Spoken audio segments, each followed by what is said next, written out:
evening. Welcome to Bucks County Playhouse's Word of Mouth Live. I'm Alex Fraser, producing director. First of all, I want to thank everybody who's made a donation to the Playhouse's pandemic campaign, raising $1.65 million to get us to the other side. We're 90% of the way there, so I hope you'll remember us in your end-of-year giving. That support helps us move all of our educational and entertainment programming online and create original programming like tonight's show, our Playhouse Live Variety. By the way, both of those shows are going to be moving to a new platform in January, which will allow us to reach a wider audience and also charge a modest ticket fee to help us cover our costs. We have two streaming Christmas concerts I want to tell you about. I hope you'll join us for. The first we just finished last night. It's an original concert staged by our great artistic associate, Lauren Lataro. It's a tribute to all the great song and dance holiday floor shows they would have done in my favorite movie, Holiday Inn. We cast two real-life couples so they don't have to socially distance on stage. We had a lot of fun. That starts this Friday at 8 o'clock, the Playhouse Merry Little Christmas Concert. Then this week, we're going to be putting together a very special live performance by Kim Sledge of Sister Sledge called Kim Sledge Home for the Holidays, live from Bucks County Playhouse. That starts Christmas Eve. You can find out everything on our website. And now, please welcome our inimitable hosts for the evening, Michaela Murphy and Ophira Eisenberg. Yay! Hi, how you doing? Good. How are you doing? Very well. Welcome, everyone. Welcome to Word of Mouth. Our theme tonight is gifts. It's the holiday season. It is. It is. It's the season of giving. Thank you all so much for joining us tonight, and I'm so happy to be here with my co-host Ophira. I haven't seen you. I know. Happy Hanukkah. Thank you. Happy Hanukkah to you too. Thanks. You got your I'm having a little Hanukkah tea. Hanukkah tea. What is it? Tonight, the fourth night? Tonight is the fourth night of the miracle. Yep. The festival of light. You know what I saw on Instagram? Ophira has the cutest 5-year-old son, Lucas, and he made can we show the video, please? It's adorable. Okay. It is instructional. Basically, he's 5 years old, just so you all know, and like every 5-year-old, already very savvy with the idea of video. Yes, he is. So here, this is his instructional for Hanukkah. Yeah, sure. Let's roll the tape. Let's do this twice. Okay, go. Okay. So there are two ways to say Hanukkah. First, Hanukkah with an H. But if it's with a C, it's Hanukkah. Just like on this. It doesn't say H, so we have to say Hanukkah candles. That's right. Good job. And when you say Hanukkah candles, not Hanukkah candles, it's with a CH. But when you say Hanukkah candles, it's just with an H. I'll show you.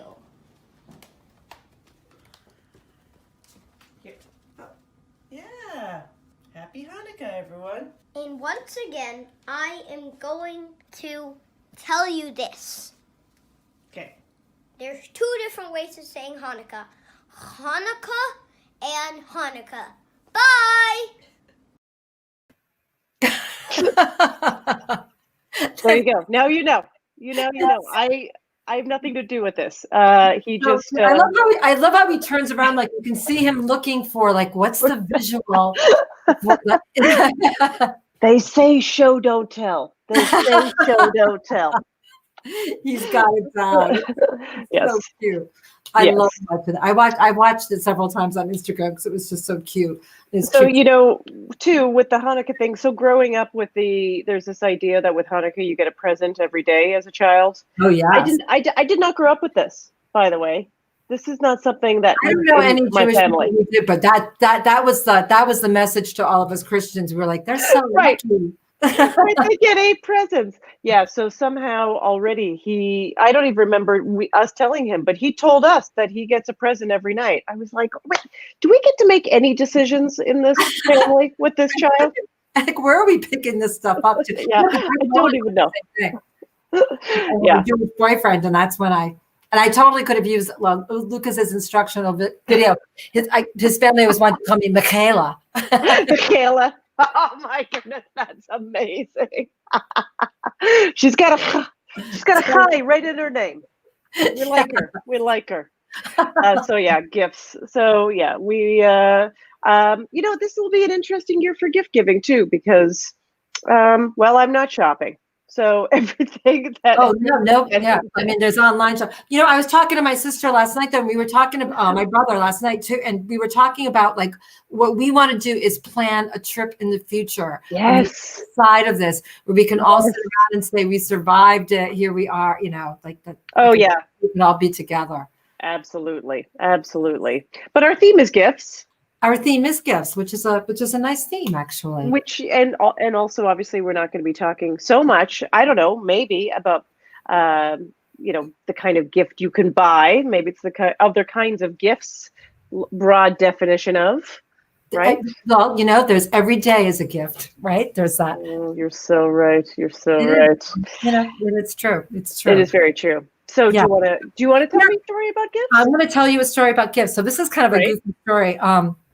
So when I first moved to New York City, it was the late 80s. And, I just graduated from acting school a few years earlier. So I had the ubiquitous job I was a waitress, and I was a waitress at a very fancy restaurant. It wasn't very fancy, but it was a very popular restaurant, Union Square Cafe.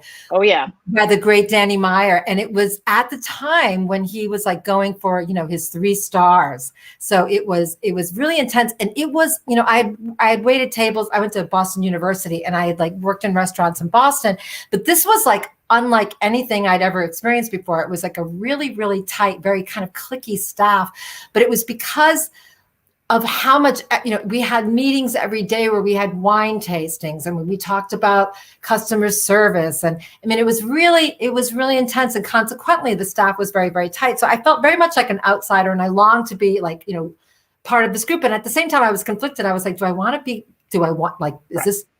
what I want? But I also had this other job because I'm a big reader, and I have always loved young adult books. And this was like pre the explosion of young adult books.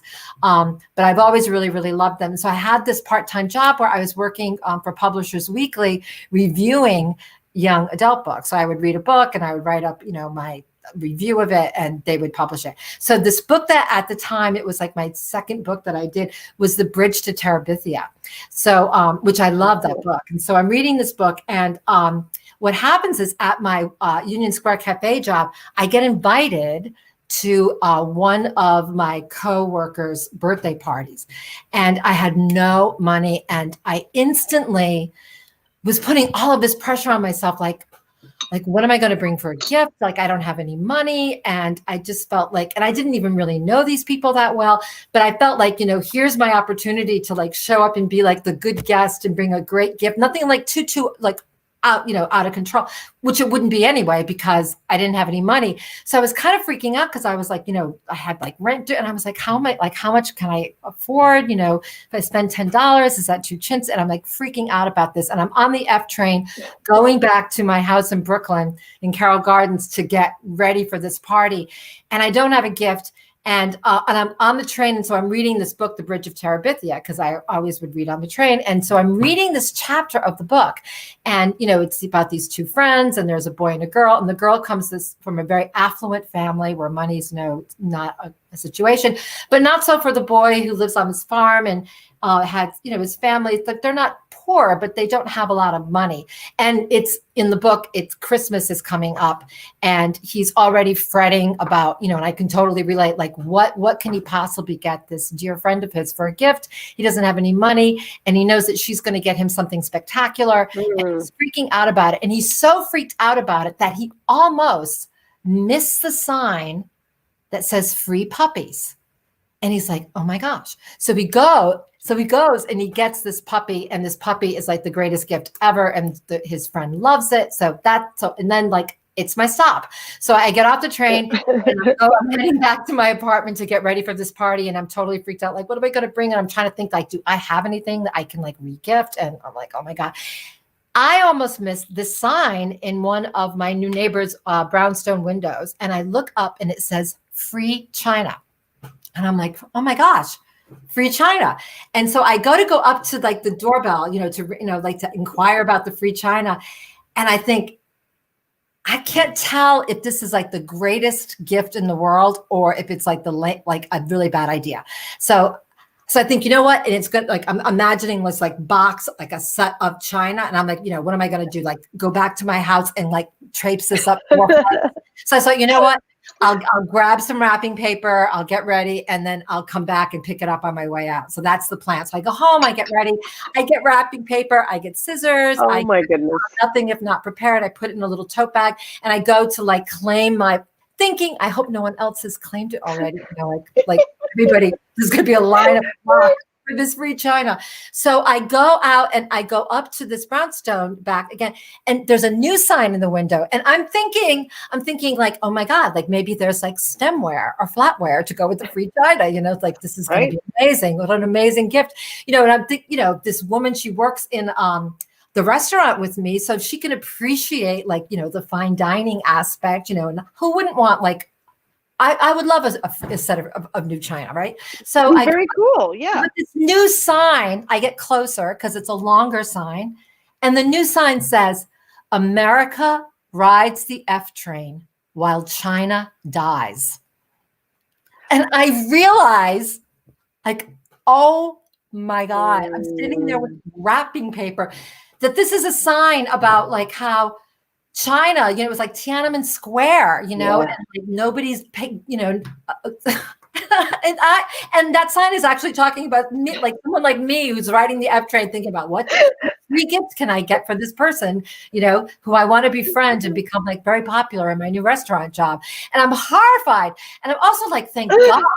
Like I realized that this sign was probably prompted by some other horrifying neighbor of mine who went up to claim the free China that I wanted. Oh, right. And the person was like, it's not free China. And it's like, I have to write a more explicit sign and put it inside. So I had like, that's a gift in itself, right? It's like, thank God I was spared the horror of that. The shame. I have to live with it myself, I'm like, wincing at this tote bag of rat, like, oh my God, can you, like, I'm ready, pick up my free time. So anyway, so I'm just like, I realized that, outside of my own little world and my own little problems, there's like a much bigger thing happening. And I'm going to find out more about that. And I stopped in the Duane Reade and got like 3 bottles of nail polish, wrapped it up on the F train, and she loved it. Right. Right. And I had a story to tell everybody, like actually what I was going to get you. That is so, the idea of, people all over Brooklyn are always giving away free dishes, though. I can understand why you say that. If there's anything I see on the streets, when it's usually like they just put a box now, right? Of course. Yeah. It's like some kids stuff, maybe some books, but dishes. I certainly wasn't, and I was already in the mindset. I just read about the free puppy. I not to excuse my total, like, but it's just like, you're like, that's it. Like, oh, clearly that means, free China. One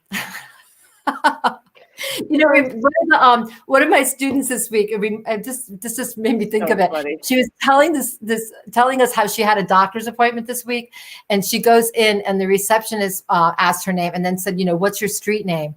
And she said, I don't have one, because she was thinking like street name, like M Loud. And like the receptionist like turned to her mother and just said, your daughter doesn't know the name of doesn't know her address. They and call she me was Little like, Mo. They call me Little Mo. Like, what?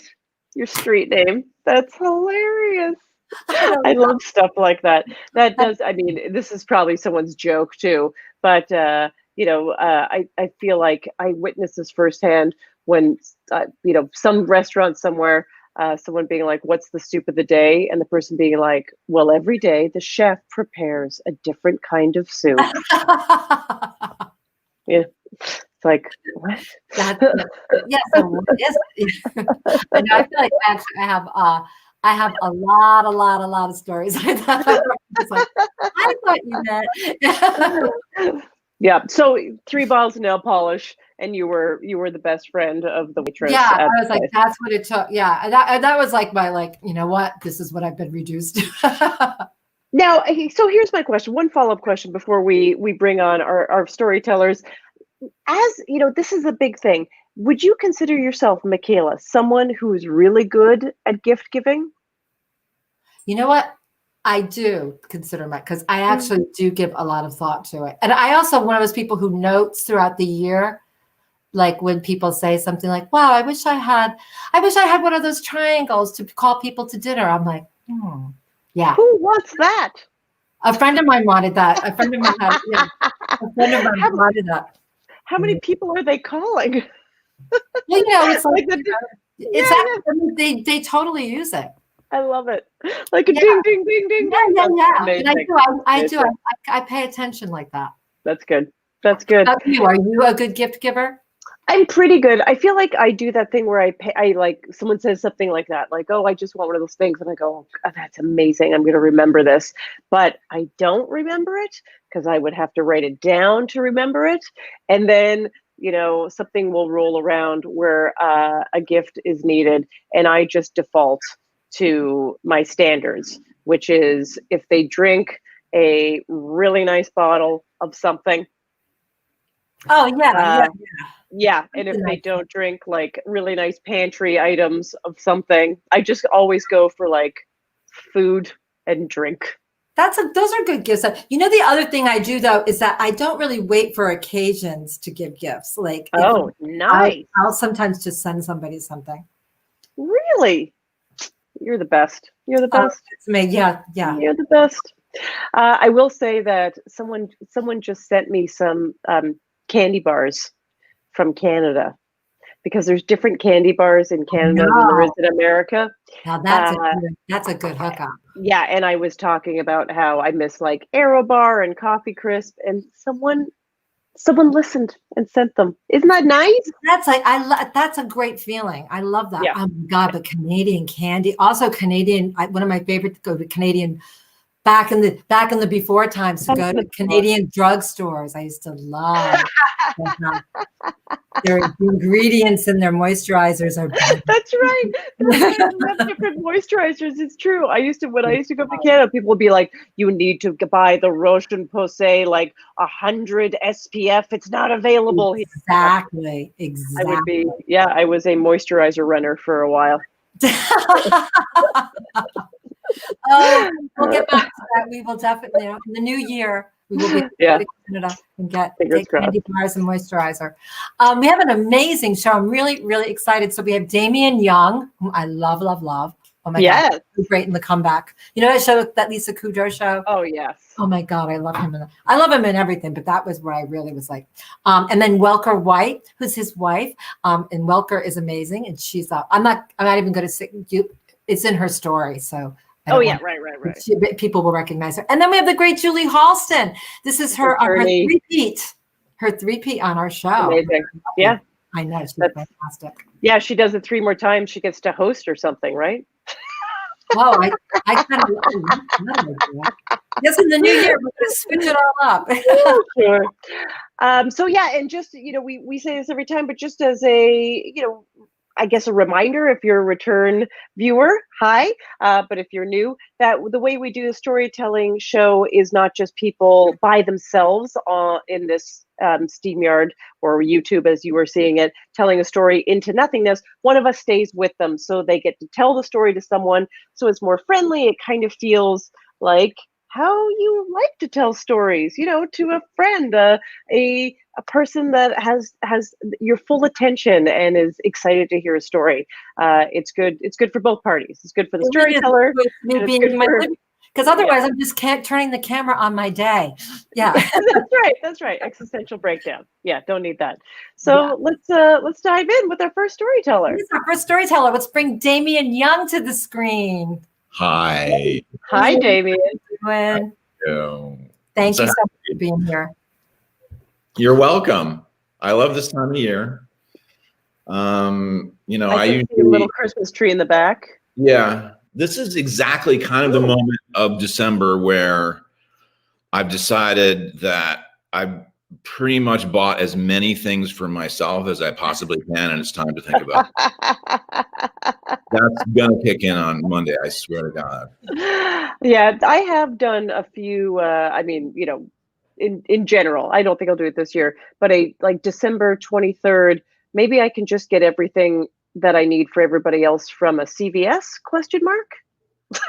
Not bad. Interesting challenge. And you can give them sort of the Torah that rolls off the receipt thing and hand them out. See, and a savings, and they get a savings. Yeah, that's a good stocking stuffer. Yeah. So tell me a story about gifts, Damian. Let's go back a little bit in time. Let's go back to 1995-ish, so about 25 years ago. This is about me. I'm an actor. I've been in New York about 10 years. I come to New York with no training, no college degree, a little bit of something in some places. I run into some friends of mine who say, oh, we have a warehouse in Tribeca. Why don't you join us and make stuff? So I said, great. So I joined my friends and we grew into a group and we started to perform. And we had this warehouse, mind you, for free because this was, I guess, late 80s and real estate wasn't going anywhere. And this is when you could play Frisbee on Greenwich Street in the middle of the day, Tribeca. So we had this warehouse and we were pretty much interested in breaking things. We did a lot of breaking objects. We weren't interested in trying to move anywhere except the warehouse where we could do whatever we wanted. We did plays, we had a bar, we had a live soap opera for a few years. We produced people, we produced performance artists. This was such a long time ago. This is when Blue Man decided not to do children's birthday parties and instead focus on becoming the juggernaut. Oh, so that's how long ago this was. I wasn't really interested in much else. We weren't making any money, but I loved all of it, and I had a job parking cars and I never had any money, but I didn't care. I loved it. But I also wanted to make money in this business and I wanted to see about the other world of theater, the theater that existed beyond 14th Street. And, occasionally I travel there and see stuff. And that was, I wanted a career eventually. So I had an agent, I'd done a couple of movies and the agent said, I have an appointment for you for a play. It's a new play. It's a musical. And I was like, Sarah, I can't sing. And she said, no, don't worry. There's no singing. I mean, there's singing, but there's no singing. It's not like Broadway singing. It's like a rock and roll musical where they're looking for interesting people. So I said, okay, what do I have to do? And she said, prepare a song. And I said, song, there's no singing. Right? And she said, I don't know, just prepare something musical. So I said, okay, I can't sing. I don't listen to a lot of show kind of music. So I decided, what's the easiest thing I can do? Beastie Boys, they don't sing. So, so I decide not to prepare at all. I decide I'm not even going to learn this thing. I'm just going to have a Walkman on my belt, put the ear things in and kind of scream along with them. Which was pretty much my acting style at the time, which was scream and flap my arms around. I wasn't really interested in anything other than, getting in the dark. So I go for this audition. It's at New York Theater Workshop. It's on the stage. A bunch of people are there. I don't know who they are. I'm very thin at the time. I look kind of malnourished. And I remember exactly what I wore: a striped, like torn up kind of sailor shirt, and an Agnes B like snap sweatshirt and shorts. So I do this thing, and everybody laughs. Everybody goes, "Oh, that's so great! Oh my God, you've got to come back. Learn this song and come back." Oh fuck! Now I got to learn a song. Here we go. I got to learn a song. So now I am currently married at the time. I'm with the woman who I eventually is currently my wife. Does that make? Yeah, that makes sense. Okay. Yeah. And she's like, "Dude, you gotta prepare this. You gotta get a coach. You gotta learn the song." And I said, No, they're not interested in music. They want to see screaming and yelling, and that's why they're giving me this callback. I will kind of learn the song. I mean, I'll learn the song enough so anyway, so the day comes and I'm sort of humming. They gave me the tape and I'm humming with it. And I'm like, yeah, I can kind of do that. So I go back, I'm on the stage, and more people are there. There's like 30 people. And at the very apron of the stage is a man who I recognize from the Moondance Diner, which is in Tribeca near the Cucaracha Theater Company, which is my theater company. And I see him there a lot. And I knew he was kind of part of the downtown scene, doing some downtown cool shit. And so, and there he is, and he's sitting at the piano. And it's Jonathan Larson. And so I'm like, oh, that's cool. So I waved to him and he's like, yeah, dude, because he's, we've seen each other. And so everybody's really excited to see what I do. And they play the playback, and literally 2 notes out of my mouth, the entire room melts into a seething ball of shame, doubt, and fear directed directly at me. It blows me back to the back of the brick wall, and yet there I continue standing.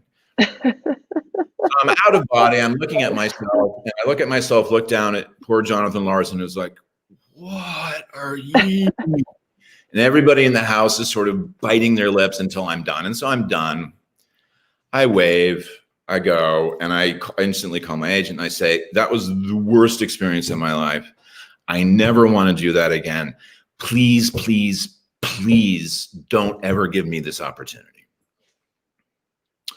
Less than a year later, I had another audition for the musical Carousel at Lincoln Center. It's to replace the great Fisher Stevens. I'm like, Sarah, I thought we had this. I had the big shame explosion in my life. And, I hated myself for literally, a month. And now I'm going back to do this. And she said, no, it's not. It's not a musical. It's not. It's a whole Britishy retake on the thing. I'm like, all right, well, seriously, you think I can do this? She said, trust me, you can do this. I said, okay, they're going to give you a ticket. Go see the show. So I go see the show, and I'm like, everybody else is singing and stuff, but Fisher's kind of not really singing. I'm like, I can do this. So I go home. The woman who's still currently my wife, Welker, says, all right, you learned your lesson last time. You got to prepare this time. And I'm like, you don't understand.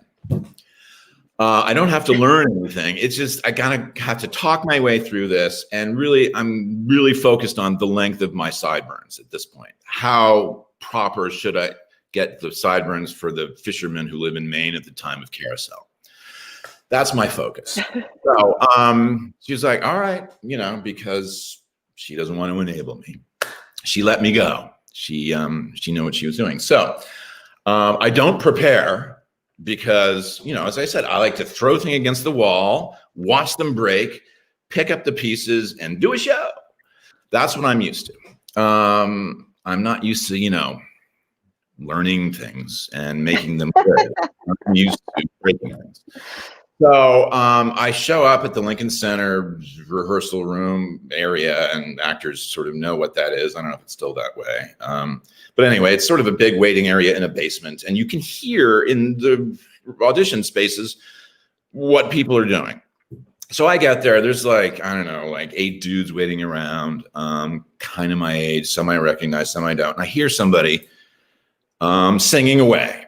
And I'm listening and I'm looking around at everybody else. No one is really looking, you know, because I guess that's rude. But I can't help it. So I'm listening. And sort of towards the end, I'm like, that poor dude. He's not getting anywhere near this part. So he walks out and everybody says, you know, the people who know him say, hey, dude, how you doing? And, you know, and then, so I wait around. Finally, it's my turn. I go in. I chat with the casting director who I knew pretty well. And some other people were there, I guess. I don't know, the director. I hope not. I really hope not. But anyway, so the song is, I don't know where it is in the show, but it's about going whaling. We're going whaling and sailing away. Blow high, blow low. That's the song. And you know, how can you really sing that? You just go blow high, blow low, you know. So I thought I had this. So the guy at the piano starts playing and I'm waiting to come in because I know when to come in. And I start singing and the pianist stops and he says, you're an octave low. And I went, are you sure? Like, I didn't know what he was talking about. So we started to get into a little debate with the pianist, you know, so things were going that well. So anyway, I finished my singing audition an octave somewhere nearby. And at the end, I think it was Daniel Swee, who's casting director, said, thanks, Damian. First musical audition. And I went, no, my second. So I opened the door to where the waiting area is, and it's grown. There's about 15 people waiting there, and they're all with their newspapers like this as soon as I walk out. So needless to say, the person who got the part of replacing Fisher Stevens was the guy who I heard singing, who I said, that poor schlub, he's not getting anywhere near this. So here's my gift to all of you out there. I never again got anywhere near a musical. I didn't audition for one. I never sang in one. I never attempted to sing in one. In fact, when I sing around the house, my daughter gives me a quick, nope. And I stop. So to all of those out there who, you know, like to listen to things, that is my gift. My other gift is that clearly shame doesn't work as a motivator to get stuff done. Because I ran straight in both times. And I would again have given the opportunity, but not the singing area. Nice. Happy holidays, everyone. Happy holidays. Oh my goodness. I love that how shame works for you. Shame works for everybody a little differently. So excellent. Yeah. That is a gift. That story is a gift.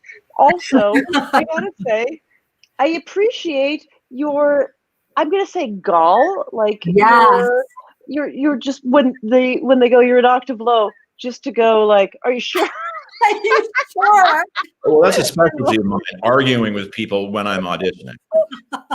To a musician. I had this before, Are you sure? Because for me, it's totally revival worth it. of 6 Degrees of Separation. And I walked in and I said, why are you guys doing this play now? Great. That's how I endear myself to people. Right. Clearly, there are better plays to be doing now. But I'll audition for it. All right. Well, if you think it's gonna work, I guess I'll do this. Yeah. Yeah, it's a very effective tool at keeping my ego in check. So funny. That's So great. Oh, funny. that was great. Thank you so much. I loved that. Thank you. I'm so happy to be here. Yeah. Thank Yeah, you. happy we are. Thank you for joining us. Bye. Bye. Oh my God, I Aw. love that. I love So- that. I love it. Shame never stopped me from doing anything. Oh my God. I mean, shame basically stops me from doing everything. Shame just puts me into denial. Like, okay, that didn't happen. Moving on. Yeah. I do a little bit of that. Matter of fact, I was thinking today, I don't know why I was having memories. You're probably having just, you know, this is a weird time. We're not spending a lot of active lifetime. So I feel like my brain sometimes is going into the past, remembering things I haven't remembered in a Oh, while. yes. And dreams, man. Yeah. And it's amazing to me how many of my memories are like, Oh yeah, I felt bad about saying that to that person 15 years ago. It's like all these the, are my memories. These like are my all the memories. regrets. Like, Yeah, oh, yeah. And just like little tedious things where I'm like, it's like, I wonder if our psyche's trying to figure out, like, why is this like this? Why are you just here by yourself for months on end? Could it be that time in 6th grade? Yeah. yeah, right. We got to figure out why you haven't left the house. It's like, see, that's where it gets you. That's funny. That's funny. That's possible. Anything is clear. anything, right? Totally. So, so our next guest is actually the woman who was just featured in that last story, twice encouraging Damian to work on his audition. Right. His lovely wife, Welker. Let's welcome to the screen, Welker White. Hi. Hey, Welker. Hey. Hi. How strange. The same background. Yes. Thank you so much for joining us. Thanks for having me. I want to say that you spoke about whether people are good gift givers or not. Damian is a premium gift giver. He Really? is extraordinary. And he made a joke about just buying for himself, but he is an incredible gift giver. He's one of those guys who will, you know, you'll open up a box and it'll be the perfect jacket that you once described 3 years ago. And he found it 9 months before at a store and he bought it and he saved it and he delivered it just wow. when you're feeling down or it's a special holiday. He's I love that. That's a special gift to be a great. I love that. That's a good one. Yeah. So do you have a gift story for us tonight? I do have a gift story. Well, you're talking to 2 actors, so it's another story about acting. This one is not an audition story. It's a once you get the job story. Oh, fantastic. Excellent. So this happened to me a few years ago. I was working on the movie The Irishman, and which came out last year, and you can still see it on Netflix if you haven't seen it. And I had a day of shooting that I'll just never forget. It was, I don't know how many of your listeners might have seen the movie, but if you haven't seen the movie, this centers on a friendship between 2 men, Frank Sheeran, who was the Irishman, a mobster, and a man named Jimmy Hoffa. You may have heard of him.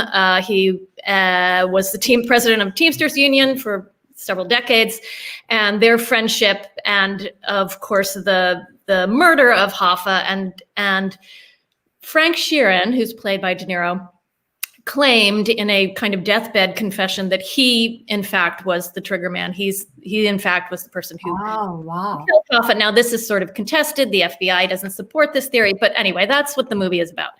So Sheeran is played by De Niro. Jimmy Hoffa is played by Al Pacino, and I had the great opportunity to get to play Jimmy Hoffa's wife, Al Pacino's wife. And it was just a wonderful, incredible experience. It was directed by Martin Scorsese, and this is the 3rd time I've gotten to work with him. And anyhow, so my role in the movie is, you know, she's sort of threaded throughout, but there's not a lot of focus on Josephine Hoffa. We don't see that much of her, just herself. She's sort of there to, I think, just kind of illustrate the out of family and give some context to his life.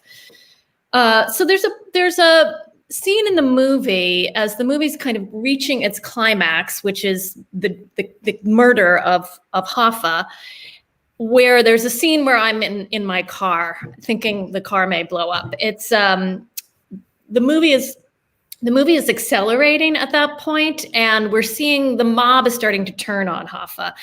And so these men who were previously very close friends, there's a lot of tension between them, and the mob is encouraging Frank Sheeran to do this terrible act. And so we see boats blowing up and we see cars blowing up, and so there's all this kind of tension is rising. So in the scene that I had in the script, there's a scene where it says that she has been kind of fired from her job through the mob. We hear that in some narration. And she's cleaning up her after effects at her workplace, and she goes to her car. And in the script, it's very sketchy the way it's written. It just simply says something like she puts her file box of office supplies in the back of her car. She gets in the car, sits in the driver's seat. She takes out her key, puts the key in the ignition, and her hand shakes. And that's really the only description of the scene, just a few sentences. So I show up to shoot the scene. I'm very excited because it's really the only scene in the movie that just features me. So I was excited to do that. And, it takes up about this much space on a piece of paper of the script. So I thought, well, this will be really fast and I don't have too much to worry about. And, it's probably not such a big deal. So I get there to shoot that part of the scene that day. And the first thing that I notice when I get through hair and makeup and I get in my costume and they take me over to the location, which is a street in New Jersey, is a crane with a camera hanging off of it. And not only that, but multiple other cameras. And so my first thought is, okay, maybe this is a more important scene than I was thinking about. Starting to get a little anxious, I would say. We progress in shooting through the day. And for those of you who might be in the business, there's a lot of basic progression of shooting is from far away and the cameras slowly move closer and closer. So I had thought a lot prior to arriving on set how I wanted to kind of think about telling that story of her exiting, having been fired, exiting with her effects from her office and putting them in the car and coming around and, when the light bulb would go off for her that maybe her life was in danger. And so I'll sort of show you what I kind of thought I would do. So. Okay. So the way it was set up was there was a street here. The car was here, a car from the 70s. I think it was a Pinto. There was a little sidewalk. There was the office building that was meant to be the local 299 in Detroit where she worked.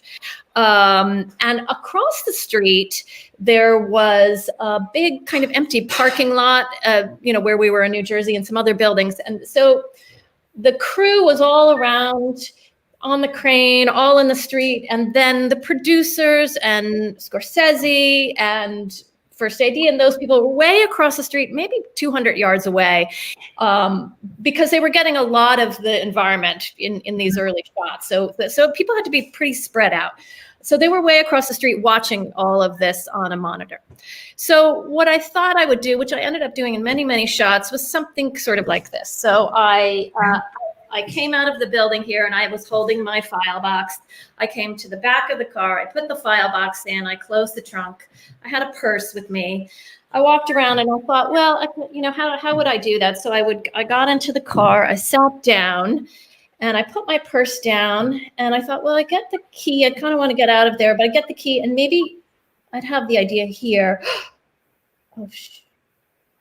I realized that I was kind of in danger and maybe I'd look around a little bit and then I'd pull the key up and my hand would shake and I'd turn it on.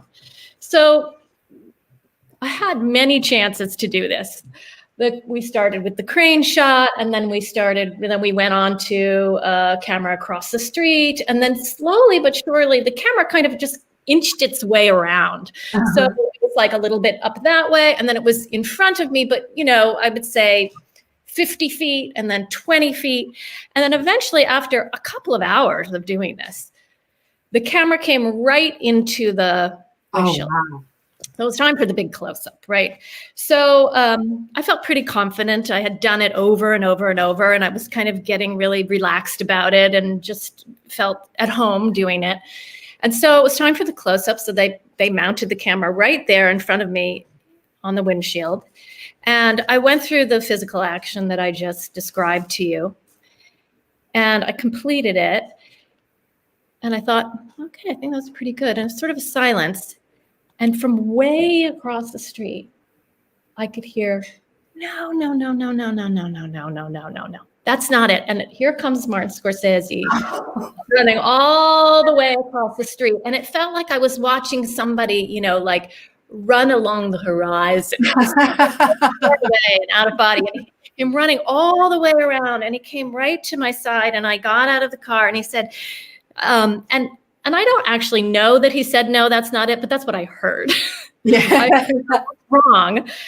He came and I got out of the car, and he started to tell me, he said, no, there's more to it. There's more steps to it.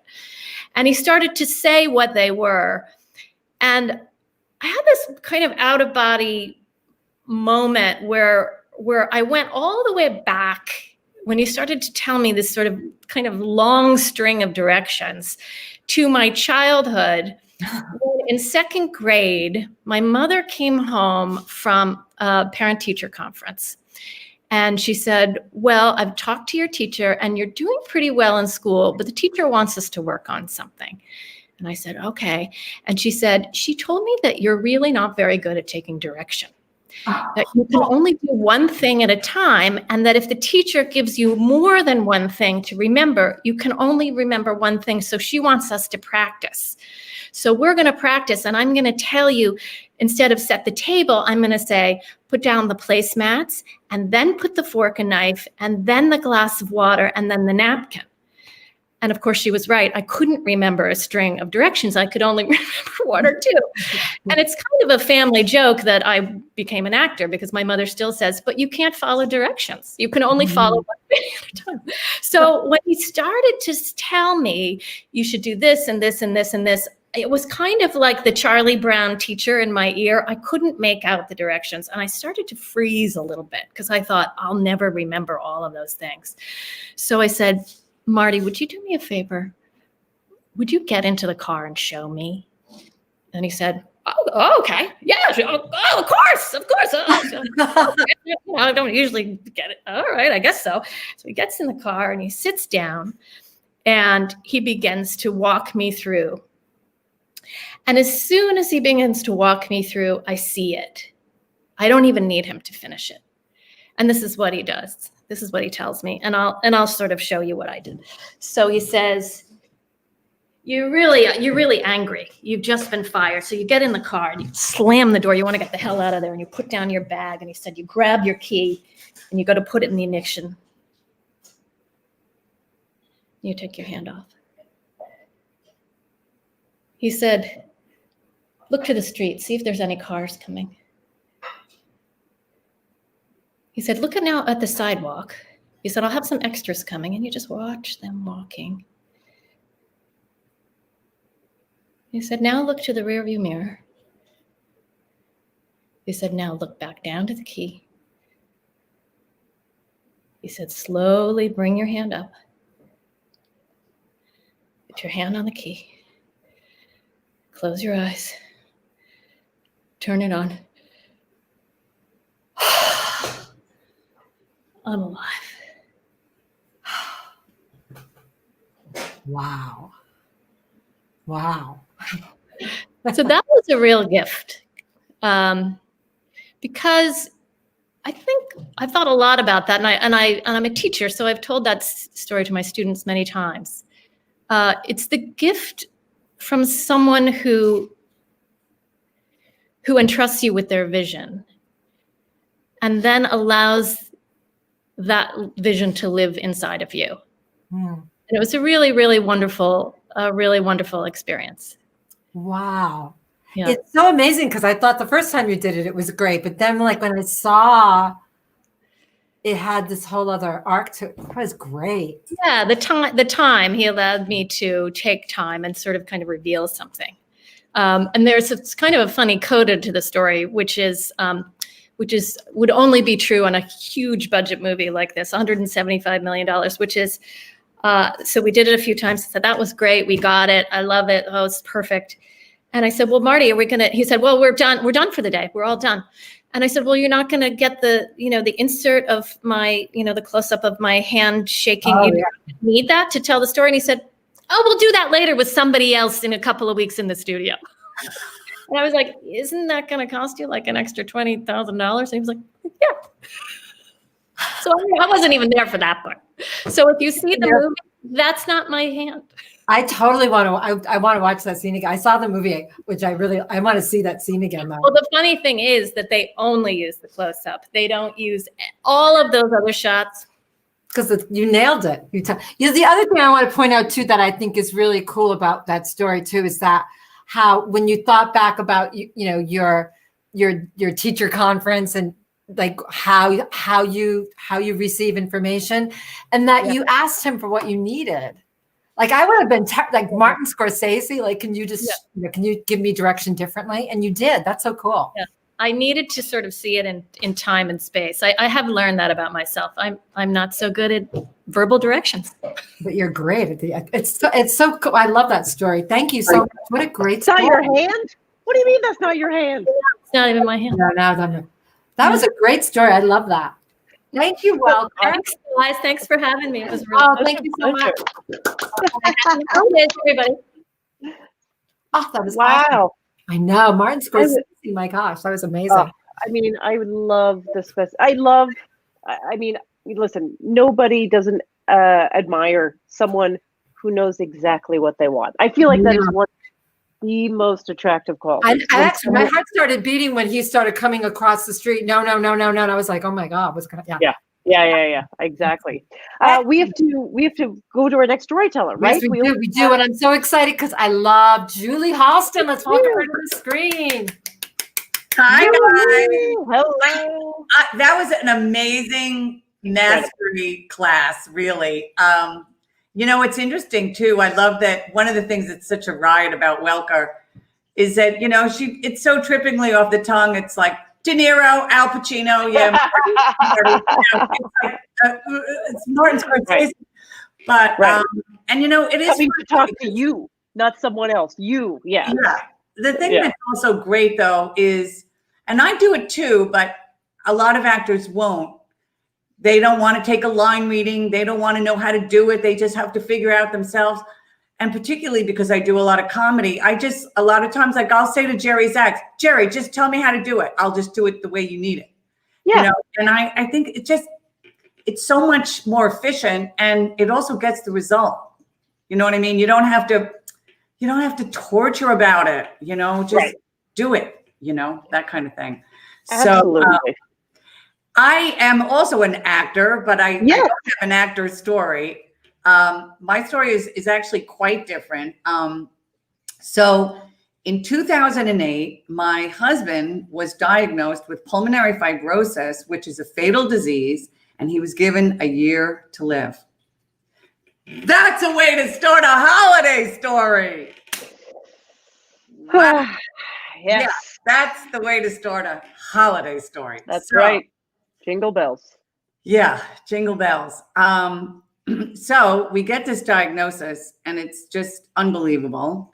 And we are told that he's going to die in a year, but the only thing that will save him is if he gets a transplant, and it will extend his life so that he can live perhaps the normal lifespan of a man. And it's a lung transplant. And of course, we're sitting there and we just can't believe it. It's like, what? I mean, I'd heard of, kidney transplant. I'd heard of liver transplant. I even heard of heart transplant. I never heard of lung transplant. Right. I felt like we were like in a Frankenstein movie. It was just so crazy and so beyond me. But, the pulmonologist calls New York Presbyterian and says, you have to get on the list.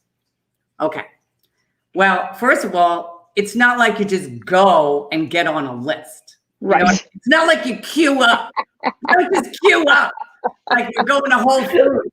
We're all going to Trader Joe's and queuing up to Whole Foods. You don't do that with a transplant. It is such an arduous process. And here's the thing. There's something called UNOS, which is the United Network of Organ Sharing. And they actually have a national medical database that literally has everyone in the United States waiting for a transplant.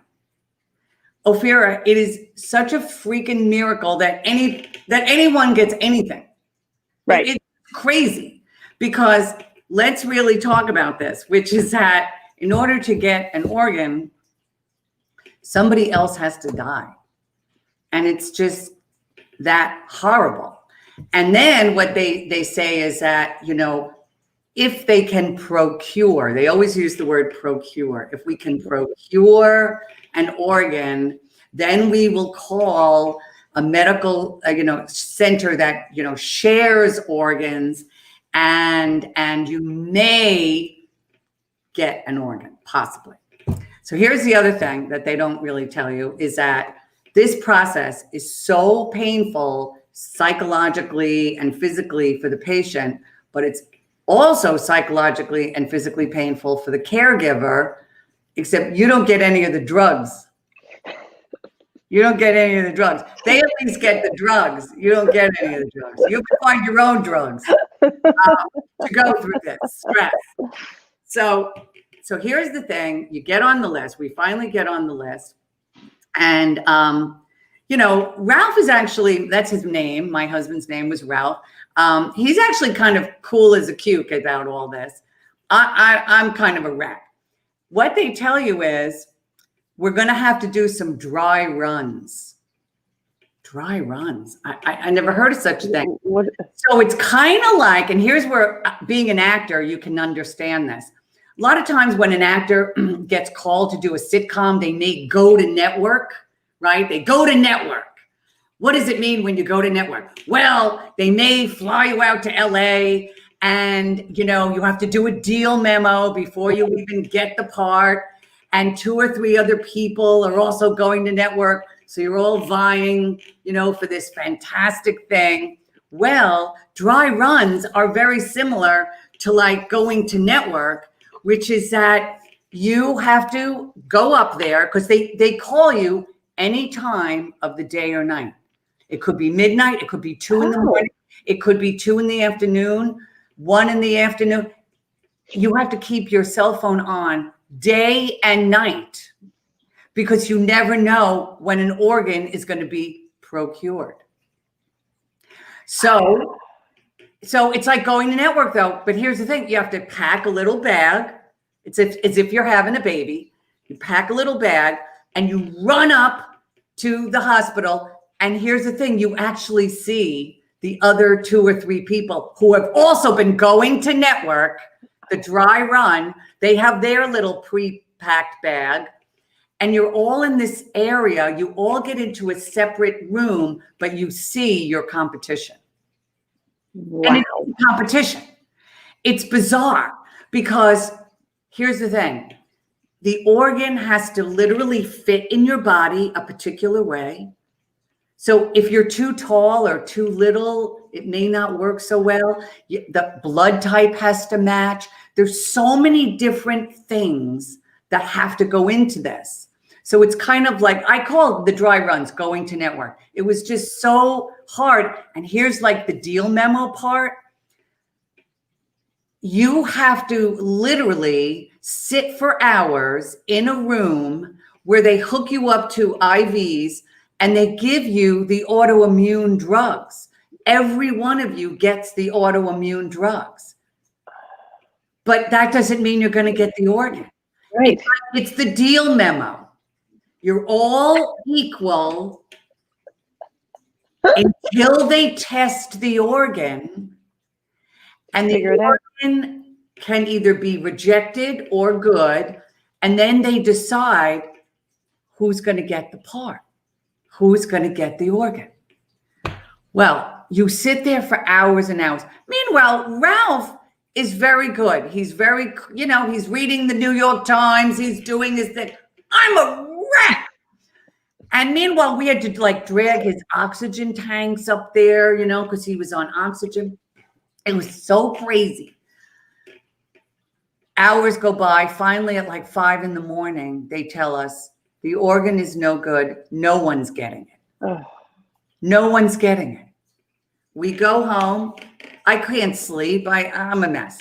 A couple of weeks later, another dry run. Oh my goodness. This is at 10 o'clock at night. And now we go up there again with our little bag, toothpaste. It's crazy. Pajamas, socks, because we're ready. And the same thing. We're all sitting there hours. The deal memo, the IV drip, every blood pressure, blood work, blah, blah, blah. Ralph doesn't get the organ. Somebody else got the organ. It fit that person more perfectly. Now, I can tell you, this has a very hard effect on you psychologically, and it's draining. It's like, I do know someone who actually did 8 dry runs before he finally got his. I would have been on chloral hydrate at that point. Right. That killed Marilyn Monroe, but I would have been on it. I guess it was a few weeks later, Ralph is at work. He works for Howard Stern, and he's the anchor man for the Howard 100 News. And he calls me and says, Julie, we have to go up to the hospital. They just called. An organ has been procured. So now I am just beside myself. I get the bag. I say, I'm going to bring up your bag. He goes, well, I'm going to do my first broadcast. I'm not going to rush. No, he's going to do his first broadcast. I said, what are you, crazy? This is you. He goes, oh, yeah. No, it's a big deal. Like Howard's getting engaged. It's like, I couldn't believe it, Ophira. I go up in an Uber, I'm a mess. I'm just like, it's like I'm like Lucy and Ricky Ricardo having the baby. Do you know what I mean? Yeah. Ralph took the A train. He took the subway for his lung transplant. We go up there, and again, hours, the IV drip, hours. We're up there. He's reading the New York Times. I'm pacing the hall. This nurse comes up to me and she says, I know I shouldn't say this to you, but I really think Ralph is going to get this lung. I know there are other people in the building, but I shouldn't say anything, but I think Ralph is going to get this lung. Wow. So I'm like, I can't believe it. Hours go by. No, he's just, he's cool as a cuke.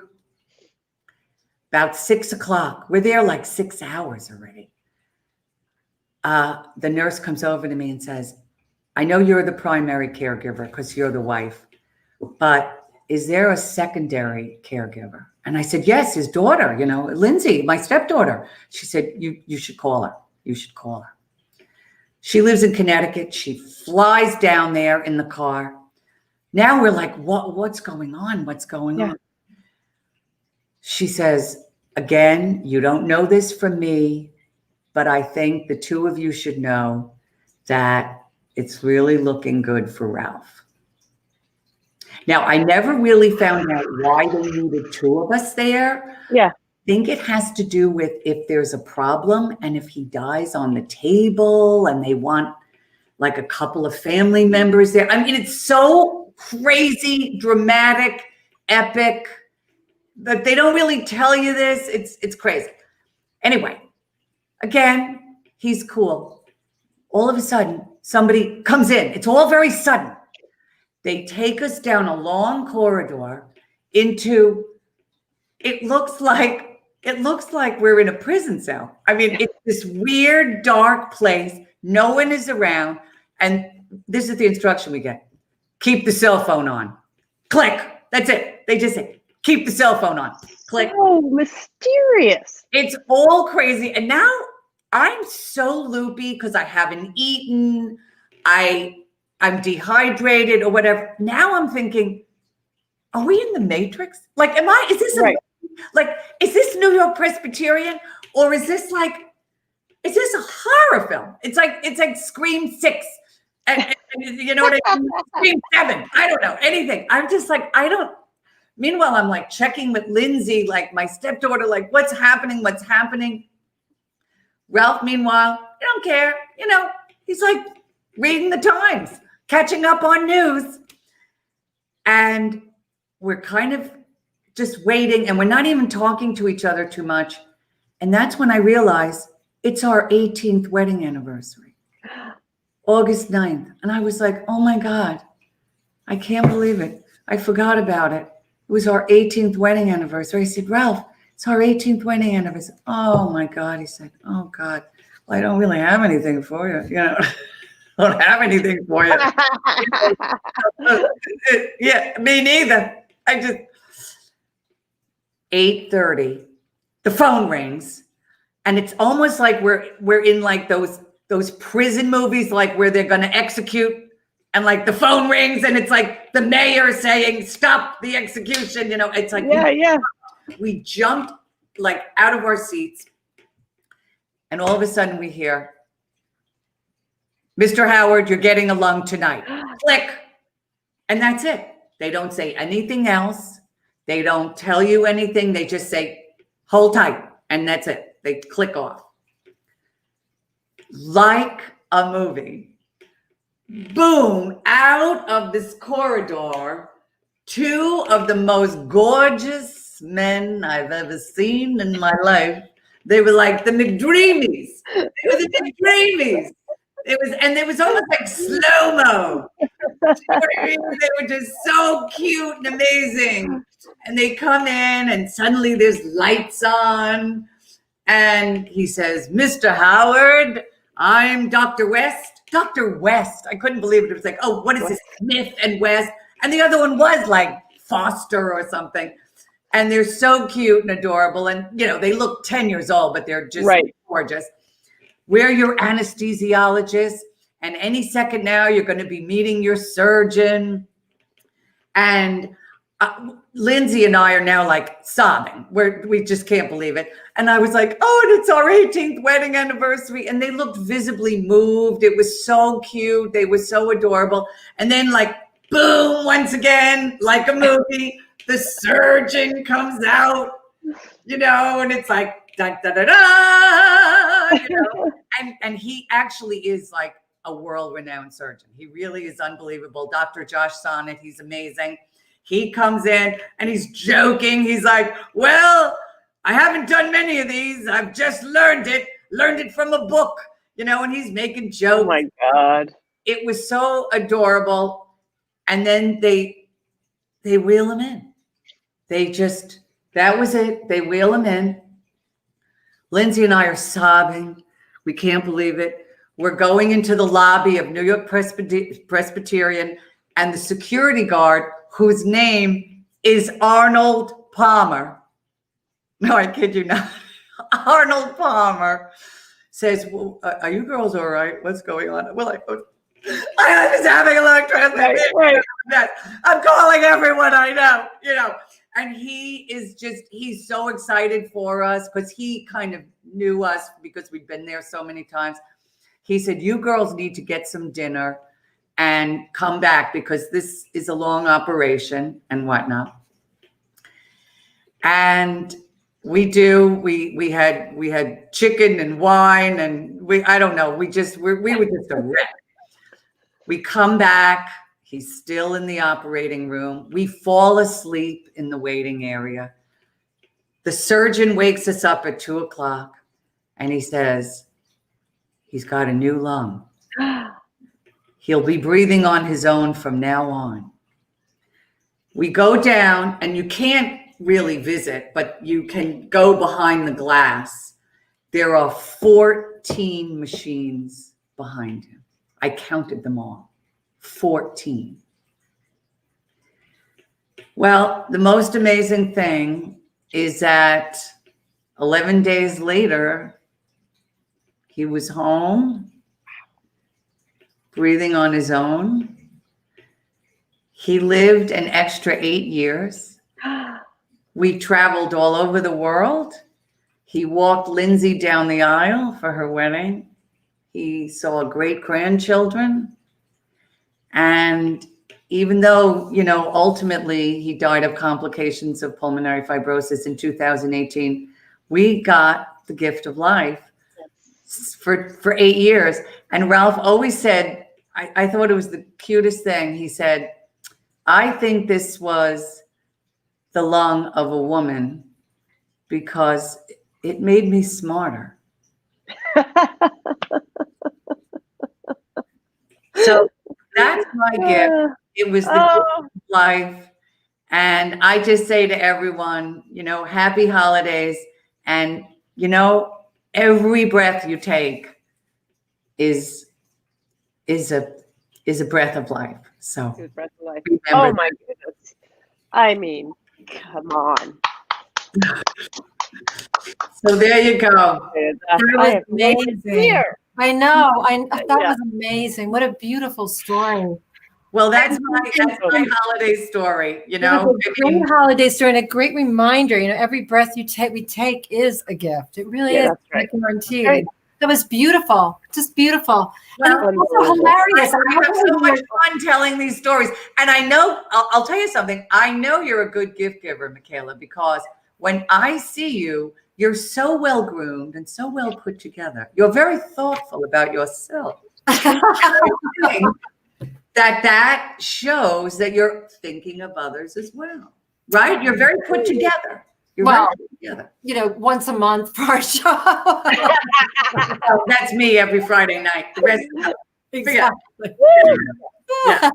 Oh, Julie, thank you so much. What a beautiful gift that was to hear that story. Thank you. Thank all you. the stories great. They really were. Let's Good talk show. Welker White and Damian Young. Where are they? There they are. There they are. Amazing. What an amazing show, everyone. Thank you all so much for watching. Happy holidays to you all. And thank you to Michael Troutman, our Director of Marketing at Bucks County Playhouse, for helping us. There he is. Yay. Thank you so much, Michael. He makes all this magic happen.